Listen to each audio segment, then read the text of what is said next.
રાજપીપળા ખાતે ઋણમુક્તેશ્વર મહાદેવ યુવક મંડળ દ્વારા ઓપરેશન સિંદૂરની થીમ પર ગણેશજીની પ્રતિમા સ્થાપના કરાઈ। ગણેશ ચતુર્થીમાં મંડળો દ્વારા અલગ અલગ થીમ પર ગણેશજીની પ્રતિમા મૂકવામાં આવે છે। હાલમાં મોટી મૂર્તિઓની જાણે હોડ લાગી છે। 20 ફૂટ, 25 ફૂટ, 35 ફૂટ સુધીની મૂર્તિઓ મંડળો દ્વારા લાવવામાં આવતી હોય છે। ત્યારે રાજપીપળા શહેરના ઋણમુક્તેશ્વર મહાદેવ યુવક મંડળ દ્વારા છેલ્લા 13 વર્ષથી ભગવાન ગણેશજીની પ્રતિમાની સ્થાપના કરવામાં આવે છે। દર વર્ષે અલગ અલગ ડેકોરેશન કરવામાં આવે છે।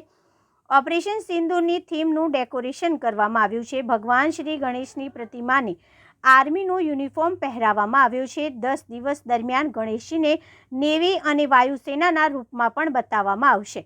સાથે સાથે બાળકો માટે પણ આ મંડળ દ્વારા નાવડી બનાવવામાં આવી છે। ભગવાન શ્રી ગણેશ નાવડીમાં ઊભા છે અને બાળકો આ નાવડીમાં બેસે છે, જેથી બાળકોની રક્ષા ભગવાન શ્રી ગણેશ કરી રહ્યા છે। ઓપરેશન સિંદૂરની થીમ બનાવીને રાજપીપળામાં આકર્ષણ જમાવ્યું છે। હાલમાં પણ ગુજરાત સરકાર દ્વારા પ્રતિયોગિતા પણ રાખવામાં આવી છે, જેમાં ઓપરેશન સિંદૂરની થીમનો પણ સમાવેશ કરવામાં આવે છે। પ્રતિનિધિ મિન્હાજ મલિક, નર્મદા।